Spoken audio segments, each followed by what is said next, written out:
बरोबर आहे। नेहमीप्रमाणे डीबी पथक आणि पेट्रोलिंग कर्मचारी आणि अधिकारी सर्व गस्तीमध्ये असताना अचानक 8:30 वाजताच्या दरम्यान आरडाओरड भांडण होत आहे म्हणलं तर त्या ठिकाणी पखान आणि अंकुश राठोड ह्या लोकांनी तात्काळ धाव घेत त्या ठिकाणी भांडणाच्या ठिकाणी गेले, रेल्वे पटरीच्या बाजूला।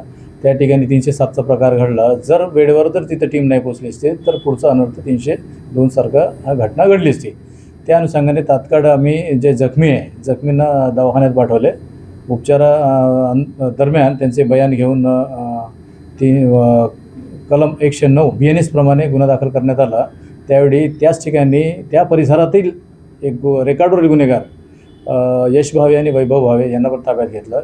विधी संदर्भाला नंतर ताब्यात घेण्यात आलं आणि त्याच्यात मुख्य आरोपी जी नागो म्हणून एक बिहाडे आहे, त्याची पहिली बायको ती हिस्सा घेण्यासाठी दुसऱ्या बायकोला जीवानेशी हमला करून ठार मारण्याच्या उद्देशाने आली की यांचे निकल जाने तो मार डालेंगे, ये मुझे हिस्सा होना, ह्या पद्धतीने आरडाओरडा चाकूने हमला केले आणि तिला मदत करणारे दुसरे याच एरियाचे गुन्हेगार होते। अनर्थ यासाठी टळलं की त्या ठिकाणी तात्काळ डीबी पथक हद्दीत होते आणि तात्काळ दखल घेतली आणि भांडण सोडवले। आरोपींना ताब्यात घेतले, जखमीला तिकडे पाठवण्यात आले। बरोबर आहे। मुक्ती उर्फ बबली उर्फ टुन्नू बागडे ही इंदोरा जरीपट्टा एरियातली आहे। तिचं ह्या नागो बिहाडेच्या सोबत अगोदर लग्न झालं होतं।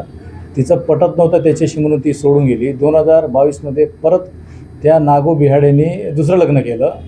त्याच्यानंतर त्या दुसऱ्या पत्नीपासून त्याला एक मुलगा पण आहे।